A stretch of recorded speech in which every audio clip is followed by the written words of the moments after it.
Hey, you there. Thank you for watching, and welcome to Forge Lines Forever. Today, I have a 6v6 custom match here on the most amazing Noxus map generator, and it also is a full 20x20. So let's go ahead and introduce our teams and our players, starting off with Team 1 here in the northwest section of the map, ending with Team 2 in the southeast. Starting off with the first player on Team 1, it is Brittle. He is a 1300, and he is going Cybran, going first land. He is in Barbie Pink. To his northwest here, we have the forest green player of Karl Marx. Not really the color that I would associate with that name, but anyway, going first land as a UBF, a man after my own heart in color and in faction, and he is a 1500. To his north in Imperial Gray, we have the player of Gamer9 XXX going first air as a UEF. He is a 1300 as an Aeon.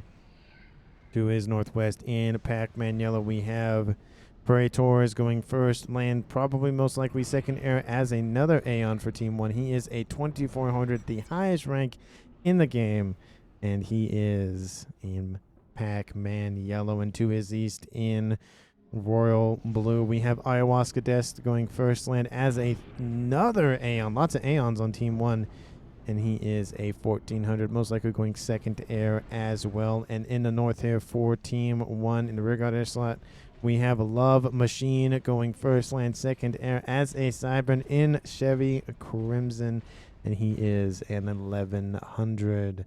So for Team 1 side of things, we have 3 Aeon, 2 Cybran, and 1 UEF, no Seraphim to speak of for Team 1.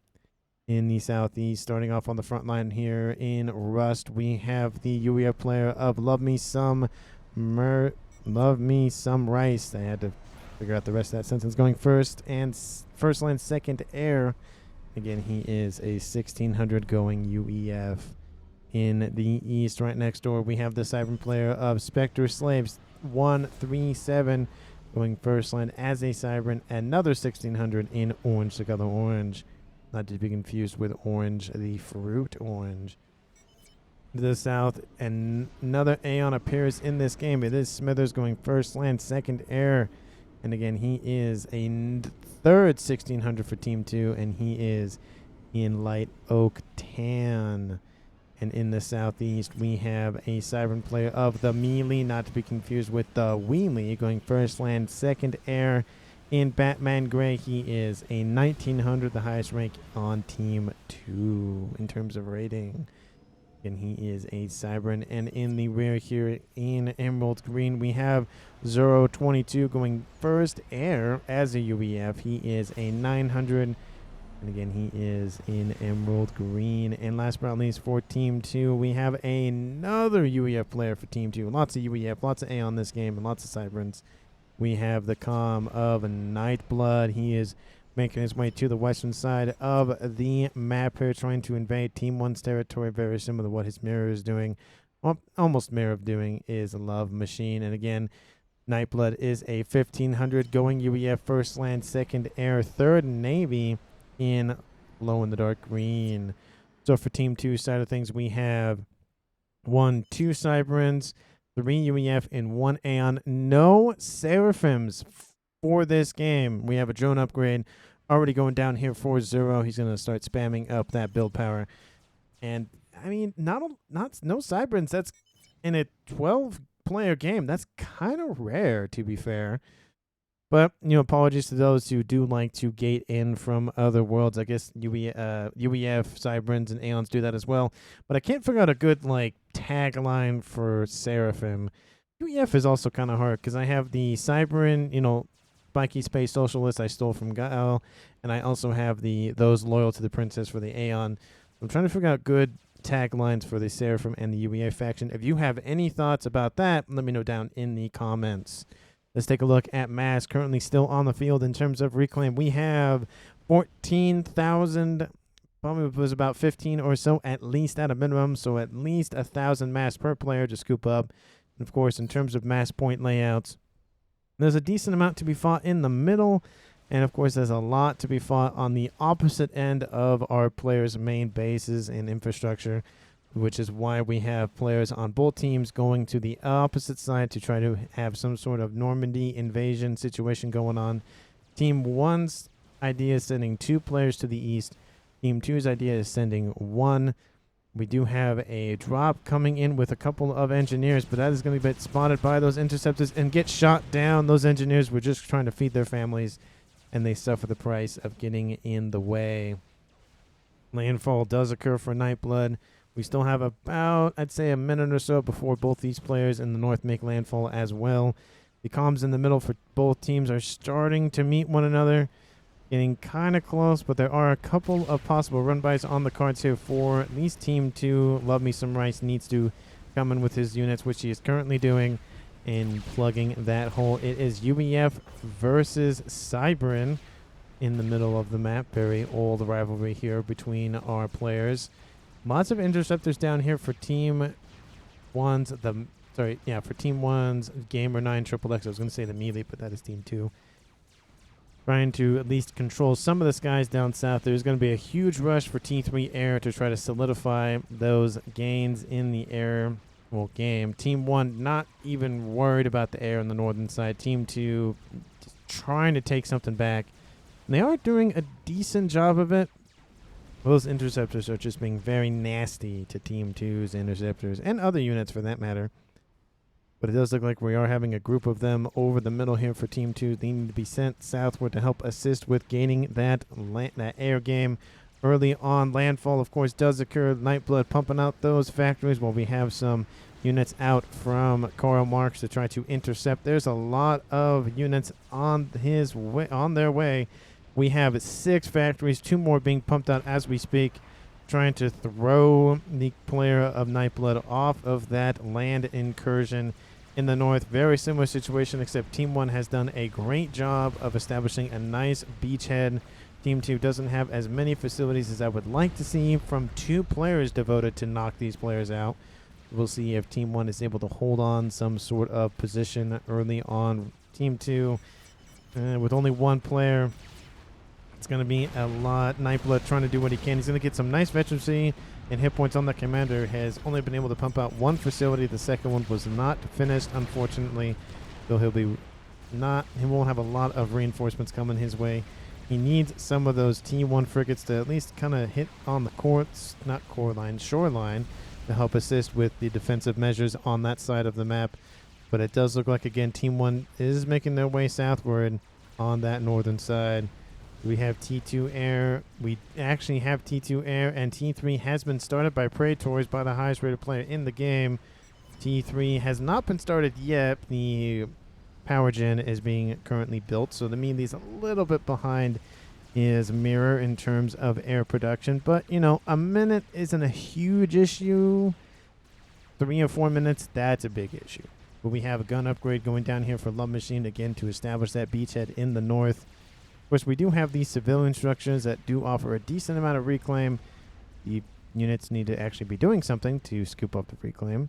But, you know, something's better than nothing, I guess, in terms of that value of reclaim in terms of those structures. But we have, of course, the Love Machine. That upgrade is going up very quickly. Is he using the Mantis? No, he's not. The Mantis, of course, have the engineering suite on board to help assist in the construction of things. They have an engineering suite. They can just help. But it does look like bombers are inbound to try to just force Ayahuasca back into the water. He's going to sit on the coastline, and reinforcements in from his teammate of Love Machine going to come and relieve some of that pressure. We even have the comm of Karl Marx getting into it with Nightblood. Nightblood has a rank of veterancy and nice additional 1,200 hit points. T1 Torp Bomber is going to try to be used to, again, force Nightblood off of this coastline.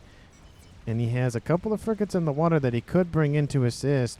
And there is a Tiger Shark in the south. So there is some stuff that can be used. But, you know, honestly, in the south, Team 2 really needs to get their, stuff together, because you really need to shove Team 1 off of the beachhead and establish their own. Because they are suffering from the fact that they don't have as much mass in terms of mass points as the other team does, and that is shown in the eco. Team 2 at 320 and Team 1 almost cruising at 400. So, they need to get that If they lack mass points, they need to upgrade their current mass points in order to match the eco. And they are starting to do that. You can see they're at 350 now. Of course, you need the energy to do so, and so you got to manage your eco. And I severely struggle with that. I'm trying to work on that. I would say this: the eco side of things is the one, at least in my experience, is one of the hardest things in the game. You give me infinite eco, I can do whatever I want with it. You know, I can manage my units and do all that stuff perfectly fine. It's managing eco and managing units and managing all the other stuff. It's just the eco really, for some reason, for me, makes me struggle.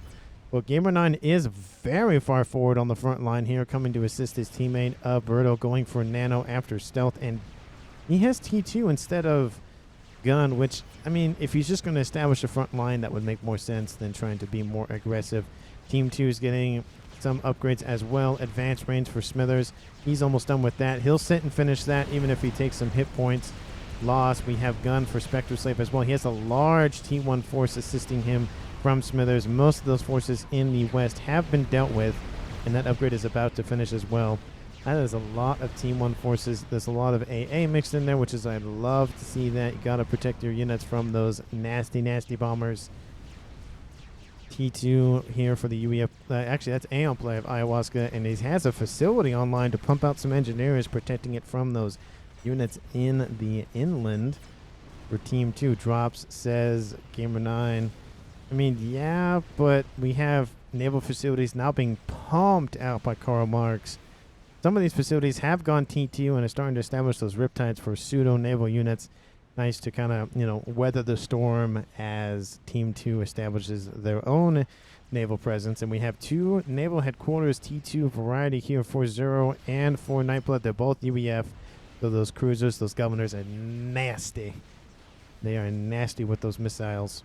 And since there's no Seraphim, they also don't have, you know, they also have missiles on their cruisers, which no one else has access to unless they have UEF tech. So, you know, you don't have to worry about battleship nukes at all. But Smithers just pummeling Ayahuasca here in the northeast with that advanced Aeon Sniper Com range. And that upgrade will finish, and now he's going to target the engineers directly. There is some Aurora coming in to try to just dissuade Smithers from attacking him. But Ayahuasca, you know, below 50% of his, almost below 50%, really needs to get out of range. I'm going to get some Oblivions to, again, help assist with defense. And these units could just push. All these units here from him could just push off one or the other comm. Ayahuasca's not really worth it. It's more worth it against, of course, Love Machine. Love Machine going very far forward with that gun upgrade. And that's all he has on there. And once he deals with these units here to the east, we're talking about Smithers, he can just go straight send into that comm, and that's a lot of units here. There are, nope, that's the one I want.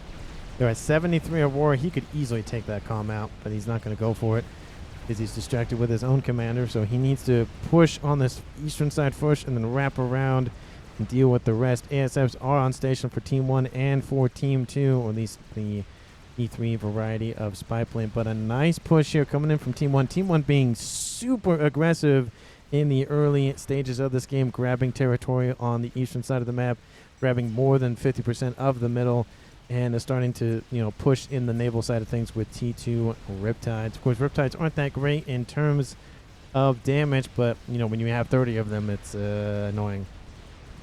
Laser, very interesting play here by Spectre Slave. Has the gun upgrade and has stealth. Doesn't have nano. Probably should go nano to protect his investment in that sort of thing. But Love Machine, again, is suffering from the fact that Smithers has the nice range upgrade. And so you can, I'll point out the range. You know, he can shoot all the way over here. And Love Machine is still in range for now, but now he's not. And still Aeon Sniper Com can still pummel him. He needs to spend his mass as well. I'm going to turn my headset down because I feel like it's a little loud. I don't know if it's a little loud for you guys. I feel like it is, but again, let me know. Of course, I appreciate any sort of criticism or comments, concerns about, hey, turn the game to volume down, up, whatever the case may be. Oh, this sound is fine, but this sound is not, in terms of, you know, not special effects, but, you know, gun effects or, you know, the announcer, whatever the case may be. The announcer isn't that bad because she just talks when I'm focusing on the commander for one particular player. Or, you know, Nuke goes off, so it's not that often you hear her. But, you know, it does get annoying after a while, and if it's too loud. So please let me know if there's anything I can do to improve the performance of the videos and your experience, because the better videos I produce, the better content I produce, the more people see this video, the more people stay and watch the video, the more people become interested in FAF. But in the South, Team 2 is really struggling with the pseudo-nibble units of the Riptides. Of course, we have the cruisers coming in. Their missiles aren't super great at tracking movable targets. There are some destroyers in there, but these facilities way far forward, unfortunately, here for Zero, will be eliminated forthwith and will force him back nonetheless. Let's see what we got going on in the middle of the map. I saw a lot of orange here, a lot of rust. That does look like the comm of Love Me Some Rice is pushing his forces against Gamer 9 XXX. No evac so far, no nuclear explosions in terms of the destruction of any commanders. At 15, almost 16 minutes in this game, stealth field generator is nice to kind of establish a beachhead somewhere, or a nice, like, you know, area of the map where no one's going to look at it. But if you can see it, stealth kind of doesn't work. So kind of understand that play, but the forces do get beat back. They retreat, which is very weird because they could have easily ran over that. A lot of T1 and T2 PD were spammed up to try to dissuade this. Couple of Zeus are coming in for some nice, nasty little bombing, but there's a lot of Titans in this mix as well. I'm surprised that Love Me Some Rice has fallen back. He's establishing a fallback position. A lot of PD to cover this western side. Wish there was like 2 or 3 of them over here just in case. But we even have units coming in for Brittle here. A couple of Wagners underneath the water. Kind of have a nice surprise attack. But these Riptides have now made their way onto landfall. They've crossed the ocean, the pond, the water, whatever the heck you want to call it. They're making trouble for Team 2 in the southeastern section of the map. In the north, still huge army here for Team 2's Smithers. And look at this. We just have a giant comm walking around some Aurora. I mean, you know, you think the comms are big in this game, and then you look at other units and you're like, that's really big. Shield for Smithers, very smart play protecting his comm. He has some T3 restorers on station to help defend himself in terms of some air engagements. So nice playing by Smithers on this northeastern side. Still hasn't made a whole lot of progress in pushing off the comms in the north, but, you know, is slowing them down, has forced them to not keep expanding. They're kind of just, I mean, I would be satisfied with just this. You've been able to incur some, economic issues here for Team 2, so that's better than nothing. But Team 2 has actually started to rival Team 1's eco, and they've been, again, focusing on those upgrades. And so, you know, it goes to show... Oh, no, never mind. Maybe Team 1 just had some power issues? Let's see. Who? No. You're having power issues. Gamer 9, you need to fix that sooner than later. Carl is fine. Ayahuasca's fine. Love Machine's fine. He's losing a little power, but that's not enough to scoff at. What we have in the middle, just a couple of just stingers kind of just running around the map. Lots of Riptides. Team 1's Karlmox is pumping those things out as fast as he can. You know, have some torpedo throwing subs down here in the south. A couple of transports being shot out of the water. Essentially, they're just floating on the water surface. I think it's such a funny mechanic in this game where air forces just kind of just hover just above the surface of the water when they're not being used. But I do love this play out here from Nightblood, just throwing a couple of stingers. Nothing too crazy, not a huge investment, to just kind of dissuade the incursion of those Riptides. I would love to see a T2 radar facility, but Ayahuasca is defeated by Spectroslave in the north with that laser upgrade assisted by the player of Smithers' forces. Apologies for missing that, but that is a kill here in this game. Sub 20 minutes. Ayahuasca has become a statistic. I told him 20 seconds ago. Get memed, I'm God. I wouldn't say that. But Omni Police says Carl. Lasercom back says Praetors. Yeah, so Ayahuasca, I mean, look how close he was to the water. He could have easily dealt with that. But T2 Rhinos, there's a Lasercom here, so that's just free. It's just free veterancy here for him. And there has now been a decent investment. A decent amount of work has been thrown at the northern side to shove Team 1 out. The comm of Love Machine goes, I'm just going to hide in the water so I don't have to deal with that laser comm. Probably a smart idea. Lots of Medusa being just ordered in the middle of the map here by Team 1's Brittle. Wonder what he's going to do with that. But the Riptides, again, piercing through the front line of Team 2's Navy and is now dealing with these destroyers. Team 2 needs to pump out some of those frigates to really just, throw DPS at the wind at this point. They need to take out these Riptides. I know they're pretty weak and they don't do a lot of damage, but, when you have 30 things shooting at you, that does a lot of damage after a while. Again, more Stingers, counter Riptides coming out from Zoro in the south, trying to assist his teammate of, let's see, that is Nightblood. We have, again, those Wagners just sitting right on the edge of the coast, waiting for a move. I don't think that's enough to kill the Calm outright. I think double that would be nice. But we have some bombers coming in, so that might assist with that sort of snipe attack. We're going to try to we're going to try to kind of keep our eye on that as time goes on. Of course, in a 20x20 map like this, it is easy to miss things. Nano going on, T3 going on here for Gamer9, protecting his commander with those additional hit points and, building those T3 structures. There are some interceptors on station to deal with some of these bombers, but there are a lot of them. Shield trying to protect Nightblood's commander. Radar comes online immediately. T1 AA trying to just dissuade these bombers from coming in. Nightblood is now like, oh, this is a problem. Here come those Wagners. There's a T1 PD nearby, and he's like, oh, I got to get out of here. 2 Wagners immediately destroyed by that overcharge. Like I said, the amount of damage from the Wagners, it's not bad. I mean, the damage isn't bad for T2, amphibious units, but it's not enough. At least double of them minimum should have been thrown here. He'll keep his T2 mechs. He'll protect it a little bit. Well, I guess he lost the AA turret, to be fair. But, he was able to protect it, and that's better than nothing in this game. 21 minutes in this game. We've had 1 death. Please like the video if you have found it enjoyable. Sub to the channel. Let me know who do you think is going to currently win. Team 1 has a decent amount of territory versus Team 2. Team 2's eco is slightly behind. Well, not slightly behind, but decently behind Team 2 as well. Sorry, Team 1 as well. Yeah, let me know. But Team 1 has lost the player, so, 6v5 in favor of Team 2 might be a nice kick in the pants for Team 2 to get some stuff started. And as you see, Team 2 has been able to evict most of Team 1's forces from this northern position. Praetors does take control of some of the front line up here. And, of course, we have Smithers with his gun, Calm, his Aeon Sniper Commander with the shield. Spectre Slave has the stealth. He should probably just go cloaking at this point and just run that into Team 1's throat at this point, to be fair. Of course, we have the Calm of Spectre Slave being spotted and just taking shot after shot after shot. Look at all those Oblivion turrets. Cannot get close. Barmark says, please, don't know what he's talking about. And it does look like Team 2 has been able to evict most of those Riptides in the south. That Valiant is, oh, please, saying, hey, come assist me with air. Vulnerable to Tally, says Ayahuasca. Oh, that's Ayahuasca for his team saying, hey, oh, by the way. We have some missile launchers, these T2 Vipers, trying to poke at the shields. Smithers now trying to have an attempt taking out, at least trying to take out those bricks. But, man, he's just getting pummeled by those Oblivion turrets.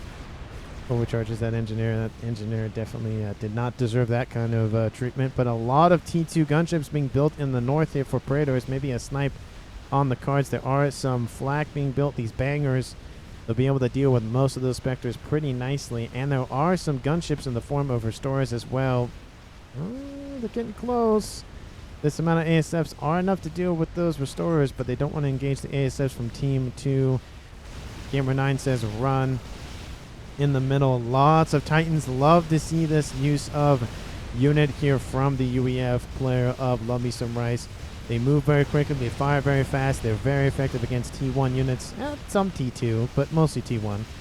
And we have some Percival's, better range and a lot of damage, being able to focus those heavier tanky units. And they're just avoiding the base in the middle for Gamer9. And he's building a nice little Galactic Colossus underneath the surface of the water. If Team 2 doesn't notice that, that's going to hurt pretty soon. Don't notice it, but notice all the engineers, so they might think something nefarious is going on over there. Stealth and Nanocom here for Brittle. His main force is starting to be diminished. He had a Monkey Lord almost done. It's going to cross into the yellow. pretty soon, but a lot of more effort has been thrown to deal with this push. And I think they've dealt with most of those units. It's just the Percys that are kind of the big threat. The PD are the main targets. The Titans running back and forth, back and forth, back and forth to try to evade a lot of that artillery shell fire. Those Percys are trying to clean up in the middle as well. The comms here on the east for Team 2 have fallen back. Team 1 has been able to hold this position for essentially the entire game. We'll see if they're able to hold it as time goes on. Nice air grid has been built here by Praetors. I mean, I would expect that from a 2400. And he, I think, is going to go hide in the water up north. Just say, I'm going to park my comm there and just kind of hang out. But T2 Riptide's getting some revenge for their fallen comrades and for their fallen facilities, going after anything and everything. The T2 facility is down, at least the headquarters at least. T2 facility now rebuilt by Team 2's player of Zoro to try to assist in that sort of game. Would love to see some Cybern tech to kind of roll up some of those Salems onto the land. Love it. Love it when I see it. Hate it when it happens to me. Kind of usually how it works, right? But this base is still holding on. That Monkey Lord is almost done. 2 of the hives have been eliminated, and the third one has been as well. Oh, it's so close. It needs 500 more hit points. But are the Percys enough? They're targeting the PD, and the PD at this point might just be enough. And the pings go down. Says the Monkey Lord is 99%. Yes, it is. It is 99%. And it is going up. One engineer gonna just do it by himself. 600 hit points. Needs 400 more, 300 more.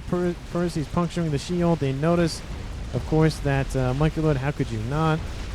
We have some T3 engineers being flown by the teammate in to assist. Immediately assist. And there goes that Monkey Lord. It comes online. And this push will be shoved off by Team 1's player Alberta with the assistance from the nice play of Gamer9 XXX. I had to find out the right name. 11 names, kind of hard to, trying to remember numbers and names. But what is this? The player of Love Me Some Rives gets killed by Gamer9. That must have been due to the Galactic Colossus. I followed the tag and I saw the explosion and went, oh, that's not great. Well, he was surprised by that Galactic Colossus. I mentioned that earlier on. It's now a tie game at 5v5. Last 2 units of his have been destroyed. Everything being handed over to the orange player of Spectre Slave. ASF forces are kind of positioning themselves to protect the Galactic Colossus, and that's going to be a huge, huge detriment to Team 2's front line, at least on the western side of things, because they needed somebody to micro that very heavily. Restorers are slowly encroaching on their target of the Colossus. I think they'll go south to deal with the Monkey Lord, though. They're weary of the ASF force that's right next door. All those air scouts are just being shot out of the sky. They're just trying to do their job. And Team 2 has essentially claimed the water down south. And we even see some Myrmidons being built by the air player of the melee to try to assist with that air force depletion. Stop the ping, says Praetors. I think there's an issue going on with somebody just pinging a bunch. Don't know what that's about. Anyway. Oh, there's a couple of them down here, I guess. We have torpedoes fighting torpedoes in the water. Monkey Lord versus some destroyers. Team 2 needs some sort of counter to that. A lot of torp bombers would be nice. Let's see what else. I mean, if the thing comes on land, that'd be great for them. But the comm of Nightblood goes, that's probably not a good idea. In fact, we just making shields and AA. What? Oh, it's saying, Ayahuasca is saying you should probably build a facility to make shields and AA. More Valiants are following, and we have some Coopers. Okay, so we have some T2 torp boats as well. They'll be able to deal with the hit points quite nicely. And just goes to show you that the Monkey Lord is not all powerful. The laser trying to activate underneath the water, but just cannot seem to activate it due to it being underwater. And those hit points are falling very quickly. Sub 39,000, sub 38. It needs to get on the land sooner or later. There are some broadswords nearby to wait for the intercept. Sub 34. And those are falling very quickly. More are coming online. More Coopers are just being thrown at this Monkey Lord so far. Upgrade, says Marks. Use, says the melee. Use what? Oh, use that. But the Monkey Lord is going to crest the surface of the water here. Whalers jump up, go. There he is. Oh, he does kill that destroyer. And we have those restorers coming on station. The Calm of Nightblood just going to face this down. Overcharges it. Almost kills it by himself. Look at Nightblood. The steel cojones on that guy. I mean, he did have, 4 stars and 19,000 hit points in terms of shield. So he had like 40,000 hit points. But he's fine in that regard. But man, that overcharge was prime. With the assistance, of course, of the boats coming in from Zoro. That was a great grab. Hardly any damage was done by that monkey. And they will definitely take that. But they, of course, lost the Calm of Love Me Some Rice in the middle. That was one of their highest rated players there. Oh, it's tied for second. But, he was in the middle. And they've lost territory. And, Team 2 is slightly behind Team 1 in the eco. And we are approaching that 30-minute stage. We should be seeing some sort of nuke, some sort of artillery, some sort of something going on. I don't see anything, just pumping out not ASFs. Yeah, I guess ASFs as quickly as he can. Don't see any sort of big plays. Crab being built by Love Machine. Getting in some Rascons to scale up that eco quite nicely. This is an interesting facility. Oh, we see a SMD coming online here for Team 1. They need to get that SMD online sooner than later. Colossus says Ayahuasca. That's for Team 2. They see that. That thing is almost done. It's about to stand up here. I do love the animation of it, like slowly standing up. It's like crouched and whatnot. And there it goes. It's going to take its first step. And it is done. There it is.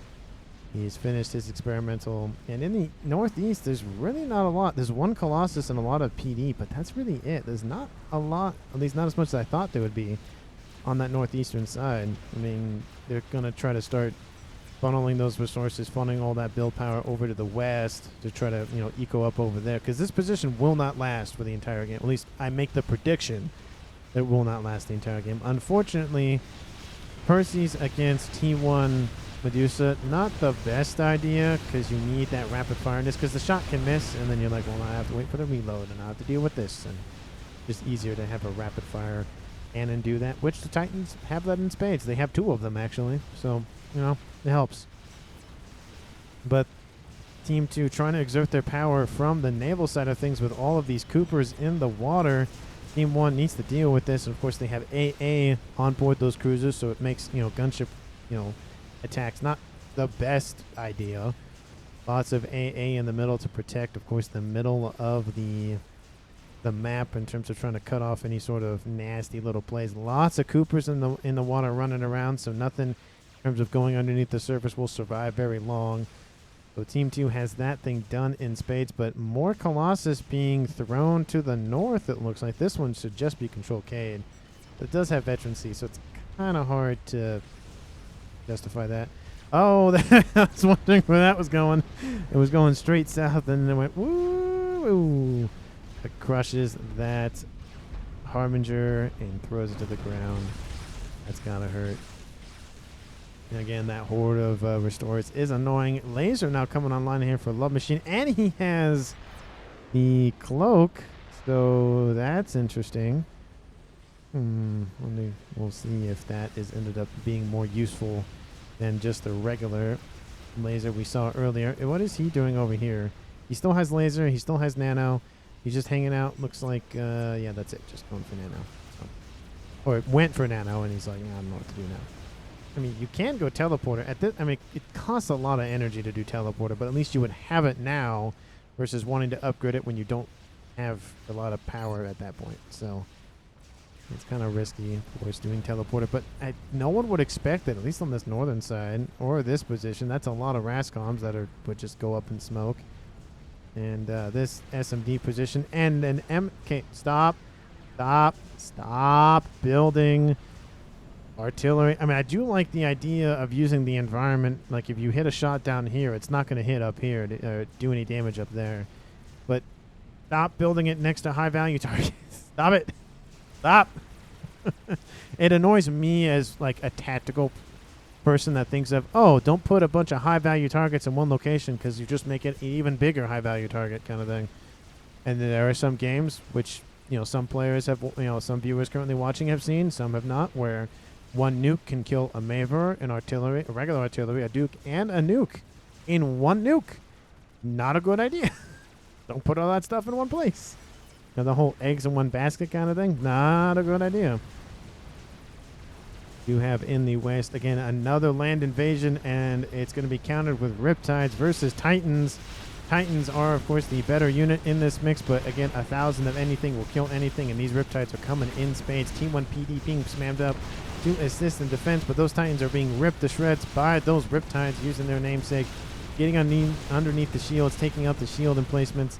That has got to hurt Team 2's Nightblood. But we do have those, of course, those Galactic Colossus in the water. Bunch of Corsairs come in to try to take out the one that's severely damaged. They don't get him, and he's below 9,000 hit points. That's gotta hurt. This one didn't even get to engage as well. We have a crab in the middle, has its range, of course, and this thing is gonna just start chipping away at those defenses slowly but surely. My team still doesn't know what flak is. Why is air there? Who said that? You have been throwing this entire gaw. Not game, but gaw. Praetor is just trying to cheat. What the heck? What was that? What was that message? Praetors, what are you doing? Maybe there's some also command or something. You are full T2 eco for last 15 minutes. But Galactic Colossus have emerged from the water's depths. And this thing needs to fall back sooner than later. We have some Percys and some Titans, but those are going to be sucked up pretty shortly. You need to target the weaker one. There it goes. And he's not targeting the target. No, he's being pinged. The weaker one says, "Lend me some rice." Please take out some of that attack power. Oh, this crab is going to die. Not going to say unnecessarily, but kind of unnecessarily. Percys do come in and assist. We have some Spectres on station. Don't turn it. Don't. Oh, well, that thing's going to die. Turns it back around. A lot of damage. That was essentially sorely missed. Will he get it? No, he won't. 11,000 hit points on that second Colossus. Corsairs come in and try to take it out as well. Don't do a lot of damage to it, unfortunately. That Colossus is still alive. And then Love Me Some Rice says, "Stop, Navy," says to his green players down south. Then stop talking crap. When you don't know crap, just leave. Stop making Navy your joke. Your Praetors, be like chill a little bit, okay? Like, this is a game at the end of the day. I know, you know, people get competitive. I get competitive. I know how it is. But just kind of just, you know, if somebody's not doing as well as they probably should be, you know, maybe they have an off day. Maybe they're distracted with something else on their mind. Who knows? But in terms of games, I mean, Praetor is 1.3 thousand mass per second. He is dwarfing not only his own team, but the enemy team as well. You know, when he's making more than half of his own team's eco and more than half of the opponent's eco, that is a lot of mass to throw around. And what is he doing with it? Building a bunch of air, building more Rascoms, building more mass FAF to scale it even faster. I mean, we have the artillery is half done here for Team 1's Gamer 9. That is a lot of eco to use. But we have more and more experimentals being built. We now have a Fat Boy on the front lines. This crab is protected by some shields and, you know, 2 giant colossus, so that also helps. Team 2, what do we got going on down south? Lots of mass fabs, it looks like. Shield emplacements just to protect vital resources and structures. I don't see... There's a nuke online. It hasn't been loaded yet, but there is a nuke online. Good to see that. And we're building more mass fabs. So, you know, Team 2's player of Spectre Slave trying to do what he can. And the mass amounts of missiles still raining on the front line for Team 2. So it's just constantly just annoying. Essentially, it's just annoying. A lot of the engineers have been shooed away with that one Fat Boy. T2 flak has been built just to protect it. And how much is still left? 8? No, is that 6? That is a 6, not an 8. Well, you know, 6,000 still isn't nothing to scoff at, but, you know, could be a little more. That's what Team 2 wants. But we have, in the east, some Spectre gunships being killed by their bigger brothers of the Restorer variety. 2 Colossus down south for Team 2, 4 Colossus on the north side for Team 1, and a 5th one under construction. So we're really pumping out those experimentals, that Praetors. But a bunch of blazes on station. There's a crab coming out of the water. They're chasing some engineers or whatever the heck they're doing. How about T3 missile ships? Aeon says ayahuasca. That would be a good idea. They have a long range on those things. There's a metric ton of GC's top. Get ready to defend, says Gamer9. Oh, let's point that out. But I do love the fact that their teams are constantly communicating with each other. Pings are going down. You know, the little camera icons are being included as well to say, hey, look at this, hey, look at this, hey, look at this, hey, look at this kind of thing. Love to see that coordination going on between our teams here in this game. Makes the game more enjoyable, makes the casting more enjoyable. Helps me remember, hey, there's stuff going on here, there, and the other thing. But those, I'm assuming after, that's a fifth one. I'm assuming after these three are built, then he'll charge. He wants to make it one charge, not 4 charges, and lose a bunch of mass in that regard. The artillery has been built, and what is it going to target with its first volley? Well, the attack icon does indicate it's going after the air grid, and that is a very, very exposed air grid. Cascades are starting to occur here. There's 2 of them right here that are just going to suffer in a minute. Waiting for that next artillery shell to come over. I can see it on the mini-map. It is inbound. And where is it going to hit? Oh, takes out at least a third of that air grid with 2 shots. That has got to hurt. Team 2's airplay of the melee is suffering. Is very much suffering in this game. Apologies here to the melee. Arnie says Spectre Slave. Yeah, that's a no duh there. But airfight does ensue over the middle. And the restore ball is inbound. Team 1's air forces are being severely diminished. Praetor says build SAMs, and that's probably the best idea right here. That second Colossus is still alive, and those restorers could easily kill it. I mean, I don't say this a lot, but with that amount of restorers, you could easily kill it. In who make Artie bro? Looks like Melee's kind of annoyed at that. But 5 Colossus charge the front line versus 2. SMD's gonna die. Not a lot of defenses. That's where the restorers are going. They're going northward. I don't blame them in that regard. There's a crab here to the west. They probably want to kill that off first. Not let that link up with a horde of Colossi. 5v1, not really the best scenario for odds there. None of them are gonna die. That's gonna hurt. And where are you going with those restorers? Commit to one attack or the other. You can't do both. It does look like he's gonna go for these, which he could have gone before. Anyway. Team 2 again invading the land down south, trying to nip at Team 1's heels. We have a horde of whalers on the west side trying to push that advantage in the air while they have it. And T2 Ascendants can only do so much. Same with Asylums, you can only do so much against those restorers. There they go. There's one of them. They're not even being microed at this point. That one's going to die. The amount of Colossus, there are now 6 of them. 2 more. Again, another one built. A line of them being built as well. Team 1's Predators pumping out eco. 1.7k mass at almost 40 minutes in this game. Dwarfing the 2 most ecoed players on Team 2. And still has more mass to spare. Dang, that's a lot of eco. Predators knows how to eco in this game. Restorers, not restorers, these are whalers. They're coming after that air grid. ASF going to try to go after those whalers. Whalers do have some AA defenses on board. Not a lot, but some. And those ASF for Team 2 are going to try to go after that air grid. A lot of the whalers have been destroyed. And there's reclaim orders on multiple of those P-gens. But a large section of that air grid does go down. That's got to hurt. Oh, there's a couple. Oh, gets another one over there. There's whalers are trying to do their best to take out what they can. Takes out a lot of the build power. Takes out a lot of those defenses. There's an SMD that's online, but still the air grid is gone. There's some remnants, but there's not a lot left. Team 2 lost theirs as well, so it's an even trade in that regard. So the melee needs to get that sorted out quick. But of course they have a huge, colossal, dad joke, problem on the north. 6, I did say that right. 6 Colossus, a nuke. Oh, if it lands and these units don't move, that's going to be huge. That's going to be the crab will get out of range. But oh, here comes that nuke. Okay, we're going to turn off all the things. We're going to turn off all the things, and we're going to watch this nuke. There are Corsairs inbound for it. Oh, do they get out of range? I think most of those on the east do get out of range. Here it comes. Oh, takes out that east and a chunk of hit points. A lot of AA defenses as well. That Galactic Colossus suffers. That one kind of suffers. We have multiple fat boys. They're moving in.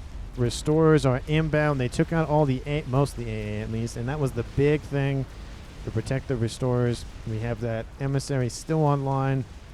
The air grid is being built. Actually, not too shabby. Not quickly. I mean, again, 1.7 thousand eco. That's a lot of eco. No. Go over. No, go over here. You need to get these guys killed sooner than later. You don't want them going back to the front lines. Or not back lines. This is the front line. Corsairs coming in to assist as well. They take out the crab. They'll take one victory where they can.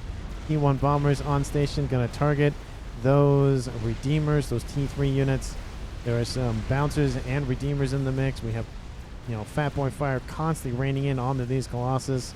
Restorers sitting just outside of range with the Ard. He didn't realize I was playing with trolls, says the melee. And he's targeting him and only him. That seems vindictive. That seems a little vindictive there, Gamer 9. Let's see, what's the range on it? Because it can't hit everything. It can hit all, no, it can almost hit everything. Maybe this is a 20 by 20. Maybe they changed the range a little bit. I don't know. Anyway, those restorers are inbound. That is a horde of restorers and a lot of AA in the area as well. Run, Forest, run. Make way for the oceans.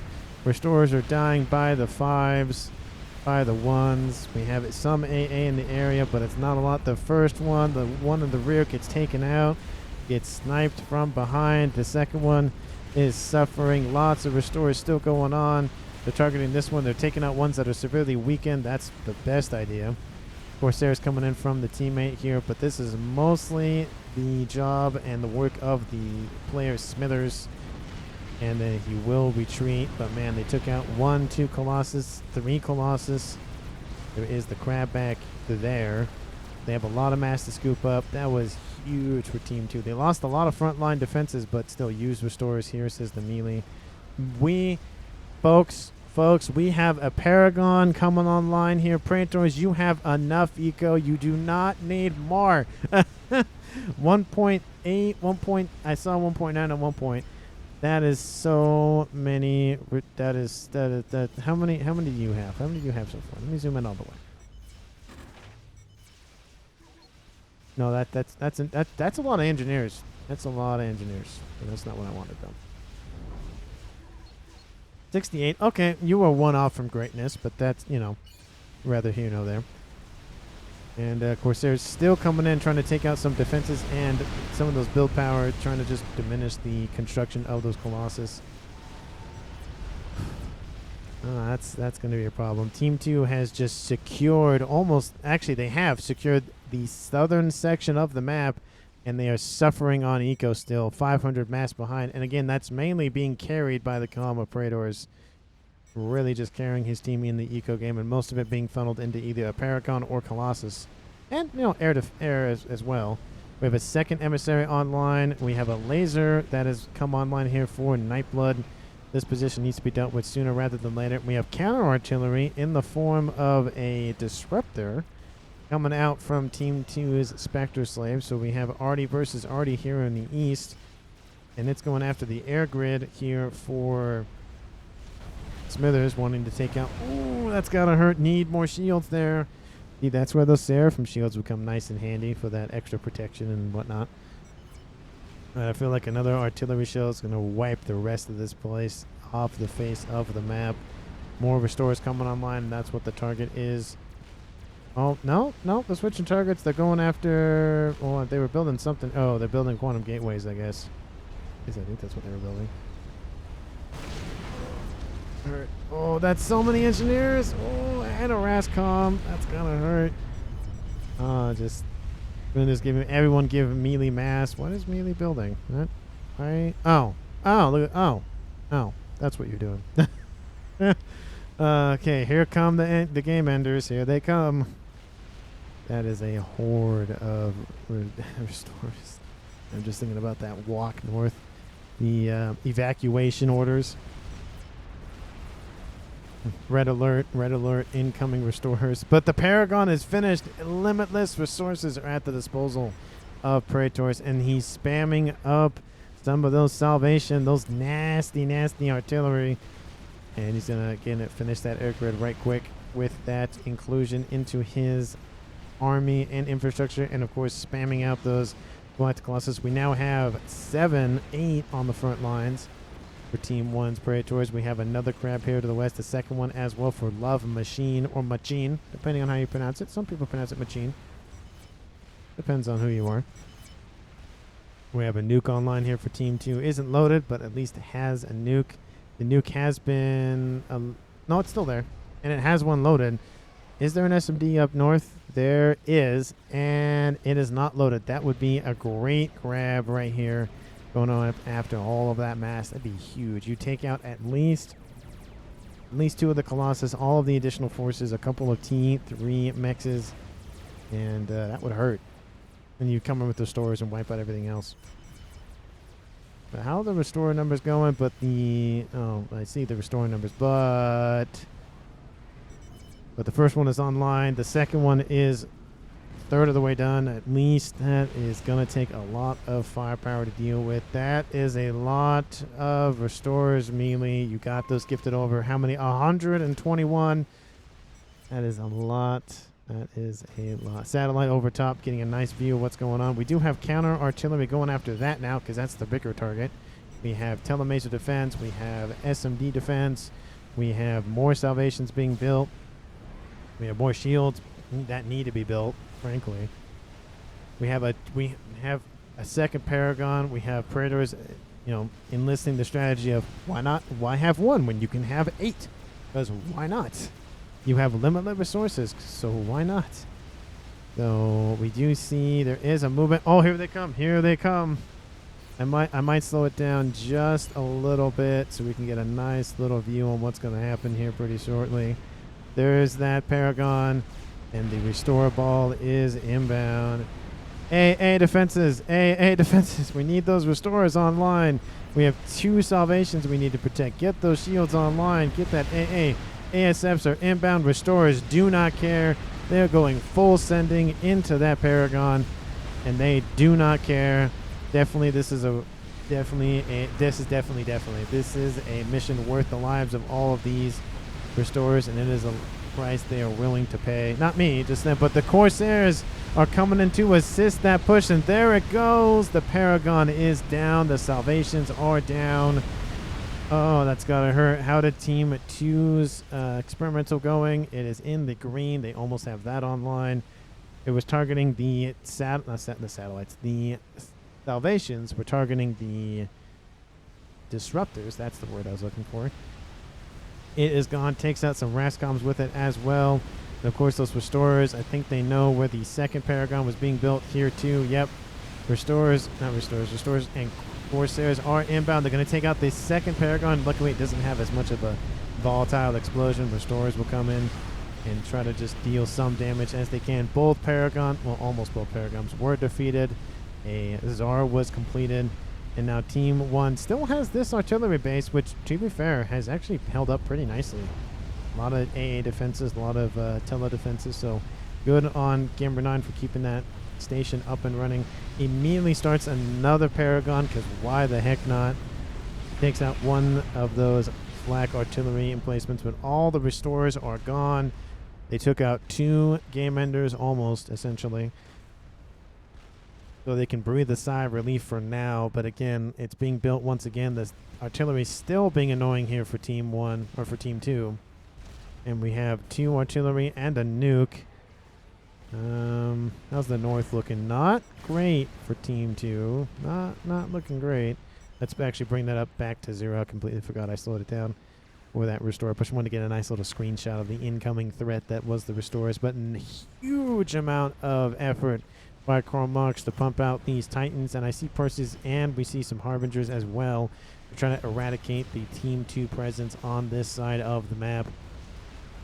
They've been really able to push and push and push and nip at the heels. Team 2 actually has more eco now than Team 1 due to the severe loss of eco by Praetors with that explosion. Lost a heck of a lot of those Rascoms. That has got to hurt. Going to scoop up the mass from those Paragons and Salvations. and whatnot and funnel that into something else. Man, it's got to help. Look at these values just constantly going crazy. He doesn't have the energy to support the mass extractors that he has. He's losing everything in the clip just to build that paragon. It's in the yellow. It's over 50% done, so he might even, complete it at this point. Now the artillery is targeting the emissary position. There's 2 of them. More shields are being built to protect that as well. A nuke has been built. Not built. It has been launched and is being thrown. All the Colossus go that way and then that way. And it's not even going that way. Where are you going? You're going here, and the SMD is gone. It was sniped. Oh, that's gonna hurt. That's gonna hurt a lot. The artillery actually should just move at this point and target something else. Target this up here. Target anything and everything. There was a... What was this? Looks like some sort of drop to the north. But that nuke is gonna land. It is inbound. Team 1 can do nothing about that nuke. And it is going to suck for Team 1. Here it comes. Kaboom! Takes out everything. Except a couple of engineers. Everything except that. That is a lot. That is a lot to lose. Gives everything over to Praetors and says, nope, I'm done. That's the teleporter coming online for Brittle. Has the laser. Going to telemaser in at some point. Scathis has been completed and is now currently firing onto Team 1's position of the Paragon. It's in the green. We have the lasers going after the P-Gens, trying to take out the rest of that air grid. Great assistance by Zoro. Team 1 had this in the bag, and then Team 2 came in and went restores. And then just launched and took out, again, both those Paragons. Was building the Scathis in the rear. They've lost a lot of territory in the south, Team 2, but that Scathis fire is raining down pretty heavily. I think the Paragon will finish, though. And they needed to build those salvations right quick. More P-Gens going down. Zat the shields around the Mavor. What? Where? What? Oh. No, that's a Duke. No. What? You said Mavor. What? Hold on. Zat the shields around the Mavor. What? That's on Team 2. So where is that on Team 1? No. No. Not here. Is there anything back here? No, Paragon, again, almost done. What are you talking about? There is no Mavor. Unless I'm completely blind and missing something. This is Cybran, so it wouldn't be here. This is UEF. They're building shields, not Mavor. Is there anything on Team 2 to indicate that there's some? I can't. That's dumb. I can't select. No more Novax here, please. Yeah, I don't see what you're talking about. What can that hit? And we'll look at the range for that Duke. And it can't. Need to be a little more far forward. Can hit this, but it's too far back. T3 artillery does not have maximum range of a map, of a 20 by 20 map. So yeah, he's right. What can it hit? But the march to the east with the Colossus combined with the crabs to the west. The nuke has been launched, but I think it was too close. Or not too close, too far away. Oh, that's going to hurt. The nuke's going to land. They're going to try to throw some monkeys in to force them to stand there. That's a great idea. The nuke doesn't have a lot of travel time. There it goes. Kaboom. Takes out 2 of them. And we have some broadswords coming in to assist. Of course, we have some Ravagers here to the east. That was a great move, sacrificing Monkey Lord and a half for taking out those Colossus and their EMP. It's just going to take a minute for them to come back online. This Colossus is almost done. Corsair's coming in as well. That's 5 Colossi down for one monkey and a nuke. And the calm of Spectre Slave is shielded, does not care. His cloak does not care. Running forward with that laser comm. And the nuke is launching from Team 2. Yep, where is this one going? You're not telling me it's going to... Oh, it's going over here. Where's it going? It's going over here. That's not bad. Taking out infrastructure, lots of bricks are fleeing. And that, again, Paragon is still online. They're building a second one back there. Probably should build it a little bit further back. But Salvations are starting to be built by Team 1 as well. Salvations being built over here. Lots of air facilities. Don't need the mass FAF panel. Go away. Don't need that. That was a great, great play by Team 2. A perfect would have been just a little bit south, but still was able to kill all of them. One nuke, one monkey. Great, great grab. That was a great, great grab. Gathers fire raining in. I'm assuming... Oh, we have a teleport in from Brittle. He's going to try to move that Scathis out of range, but I think it's too little too late. Going to move in, take out the shields, and it's going to try to get away, and it doesn't. So the Scathis is down. Great teleport by Team 1's Brittle, assassinating that target. Will he get out of dodge, though? There are whalers on station, and he's almost 50% done with that teleport. The hit points are falling. Needs some more firepower from Team 1. Smithers gets defeated by Gamer9, gets assaulted in the west. And does Brittle get out of dodge? He does not. He gets killed off, so they get a 1v1 trade. A 1-for-1, not 1v1. Shouldn't have tallied the Tempest, says Smithers. The Tempest? What? There's a Tempest? What is going on? The Tsar is being built up there is ridiculous. Oh, that's gotta hurt. That's gotta hurt. They're gonna scoop up that eco. What are they gonna funnel it into? They're funneling it into the Mavor. That's what they were talking about. I was like, what are they talking about? I thought that was a Duke. Maybe they changed their mind. But Team 2 is still holding on. Team 1 is still holding on. It is 53 minutes in this game. We have a downed... Oh, I have a second downed Tsar in the middle of the map. And we have, of course, the Paragon, the second one being built. That's not going to break that shield anytime soon. You need a lot more damage. One Salvation online. Scath is being built in third Paragon, because why the heck not? That's actually number 5, technically. That's number 4. That one's number 3. And Liar says, Spectre Slave, I'm only at 12k a second. Talking about mass? Yeah, he's, well, 11. That's close enough. We have to do something. Green AFK says, love me some rice. And maybe he's trying to talk about funnel the eco into something else, maybe. I have no idea. He's pumping out some Rascoms, though. Artillery raining down on the counter Paragon for Team 2. It's in the green, but the shields are gone. Nope, there they go. Needed a lot more shielding. Vibrant shield going to be spammed up as quickly as he can. But it's gone anyways. It doesn't matter. And it just finished building 2. That's got to hurt. Oh. We wasted 2 hours for this crap, says love me some rice. I mean, you know, sometimes you don't know. Everything gets transferred over to Spectre Slave. The melee says GG. He might control K here in a couple of seconds, or maybe he'll just AFK. But Salvation Fire raining in from the north here by Team 1. Spray towards a third one, fourth one, fifth one, sixth one. They're being built everywhere. Another one's been built. Spamming up all of that artillery does just dissuade people from just continuing. But those engineers, oh, some of them survived, not all of them. But the Mavor is almost done. This could bring Team 2 back in it, and you could funnel the mass from that into this. It's in the green. Will it stay online? The shields have fallen, though. You needed more shielding. You can't build it later. You need to build it now. Multiple Salvation Fire, taking out a couple of those emitters. The P-Gens, it's down.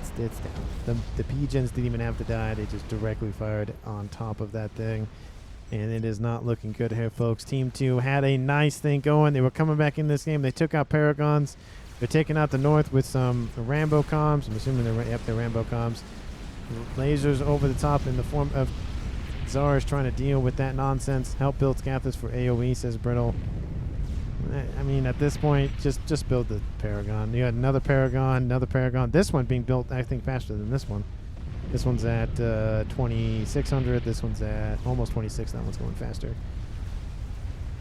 But the Mavor is gone. The other Duke is gone. I'm assuming the disruptors are actually they've been scavenged. And another Mavor. See, we could have had it. We could have had a YOLO, guys. We could have had all 4 in one game. It would have been great. But no one played Seraphim. But we can't have all 4 T4 game ender experimentals in one game. No, haunting the players at this point. Is that Arabic? I think that's Arabic. You also see GFX glitch. Wait, what? Let me see. No? Graphics. No, I don't see anything. What glitch do you see? Marks. I'm waiting for the text. Instead of tire trails, there's a trail of mechs icons. That would suck to look at. No, I don't see that. It's all you, gamer. What's going on? Strategic launch detected. Oh, and there's a desync. But I did know that was going to occur. But we can tell what direction this was going. Where the meme says, Praetors, with the how many salvations are online? With the 11 being built or online, this is we kind of knew. Even with the desync, it's not going to go well. Look at this, just positions falling constantly. I think I'm going to speed it up to 2 just because there's not really anything. Multiple nukes are inbound. Unfortunately, there are SMDs. But, oh, what is this? Will one of them get through? Yes, they will. Oh, there they come. And it's going to be double nuked here. Just to make it for good measure. Kaboom! Takes out 3 salvations. Even takes out some ASFs in the process as well. No, says Gamer9. No! And this position is going to fall right quick. Are they targeting the column of Nightblood directly? That's got to hurt. Noob says, that was not, no, that was a noob. Yeah, that was a noob. No, it's better, though. That has got to hurt. 57 minutes in this game. Team 1 has essentially won it. It's just down to brass tacks at this point. I'll speed it up to... oh, it's only a +1. Never mind. Can't go as high as +2 or +4. Keep it up, because everything going on. Oh, that +0, never mind. Doesn't do anything. But Nightblood is being targeted directly. That has got to just, like all the Scathis fire. The Salvation fire being like, hey guys, I'm going to target this one player and just kill him outright, because why not? But now there's only 9 online. 1, 2, 3, 4, 5, 6, 7. What's the other 2? What's the other 2? I don't know. How many 2 paragons, a 3rd one, almost done. Because why have 1 when you can have 3? Gift this over to somebody else. That's infinite resources for them. That is a lot. How's the Scathis doing? Still not done. Well, you could just give that over to your teammate, Praetors, and just give them a bunch of resources. That Mavor was demolished. I don't know if I forgot to pay attention if it was built or not. It might have been, but doesn't matter now because it's dead. Scathis almost finished as well. For Team 2, not having a Paragon, they are pumping out experimentals like, Scathis, Mavor, all that. They are pumping those things out. Team 2's Nightblood Control K says, you're not going to kill me. You will not, you will not defeat me. I will live on. And, yeah, it was considered a Control K at that point. So maybe a couple more shots would have got him. 1 more shot would have got him for sure. But now it is a 4v3 in favor of Team 1. 58 minutes in this game. We have a bunch of donuts running around the map, cleansing the northern side of the map. Team 1 did not lose it. They held on for the entire game. Props to them for never giving up, even with the face of that, all that, colossal fire. Not fire, but colossal losses. But the Scathis does get finished by Team 2. Of course, it is a desync, so sometimes it doesn't really matter. But again, with all of the salvations online, with 1, 2, 3 paragons online, I don't think you were gonna win that fight, Team 2. Apologies to you. You were not gonna win that. Tort bombers. Don't know why there's tort bombers. Maybe going after the units down there, but it is not looking good here for Team 2, crossing that almost hour-minute mark. Hopefully everyone enjoyed the game. It was a lot of back and forth. You know, Team 1 looked like they had it in the bag early on. Then Team 2 came back in the late game. Team 3 came back. Team 1 came back in the end game with the Paragons. Lost the Paragons, got the Paragons back. And then once they got the Paragons back, that was it for Team 2. It's essentially the last nail in the coffin. And this is just the dot and the T's. Dotting the T's. Crossing the T's, dotting the I's. Just going after anything and everything. There goes that Scathus. Immediately destroyed by Salvation Fire. I wouldn't be surprised. I'm surprised Spectre Slave did not go Telly.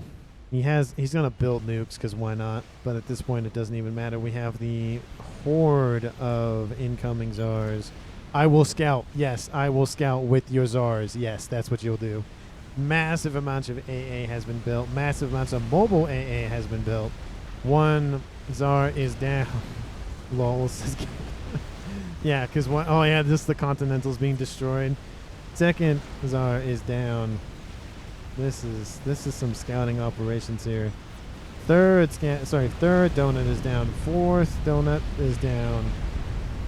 Fifth donut is down. Sixth donut, seventh donut, eighth donut. Just all the donuts. Only 3 left standing. Maymore instead of Maybor. That donut is down. This one's going to try to retreat, get out of dodge.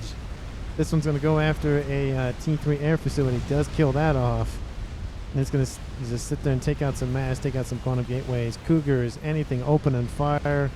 That has got to hurt, folks. It's got to hurt. Scathus fire. Oh, I would have hoped that would have hit a teammate. That would have been a teammate. Sorry, that would have been hilarious. But this position is being ripped to shreds by Team 1's Praetor in all of your salvation nonsense. And look, there's still one Zar left standing. I don't think it matters at this point, though. Look at the sim speed up to +1. Look at that. It's going up with the loss of units and whatnot. It's going up. No, this has been the only game I've had today. I indeed to make everyone else suffer with me. I've been on positive mass since the Maybor finished. Just end it so we can join Max game. Apparently there's another game that was going to happen after this. But, oh, look. Comms on a transport. Comms on a transport. No, go turn around. All that is a split. They went different directions. There's oh, Team 1. What are you doing? Oh. Do they notice him? Did they notice him? Oh, they see him. They're not going for him. They're just going to see how far he can get, maybe? I don't know. We are going to follow the melee, though, on this transporting effort across the map. Sir, where are you going? You have 20,000 mass in your bar. Where are you going? He's going. He's still going. Okay, too late. Max game already started, says Gamer9. I guess there was a game they were going to. Okay, how far does this guy get? Because, okay, there's some AA over there. So he has to go south a little bit. He might get shot... Oh, there's a Maybor, there's a Maybor, there's a Scathus down there. More of them being built. He's still... Oh, there's the AA. Have they been turned off? No? He's being shot at. Not a lot, but he's being shot at. How? How is this? Is it just like a... Oh. Almost landed. Fat boy dying to a Scathus. Melee control Ks. Almost made it all the way across the map. I don't know if the SAM sites weren't targeting him for, like, we were actively on pause or something. I don't know. But it's now a 4v2 in favor of Team 2. A couple more minutes in this game. Make Scathus win. I'm trying to make the game go faster, but I can't. I apologize. I could just end the video, but what's the fun in that? Some people just love watching the world burn. And in this point, with the, oh my, just the, oh my, how many? 14. And then we have how many Scathus? 3 Scathus. 2 of them are currently being built. And then we have 1 oh my. How many Paragons? How many Paragons? Just 5. Wait, where are the other 2?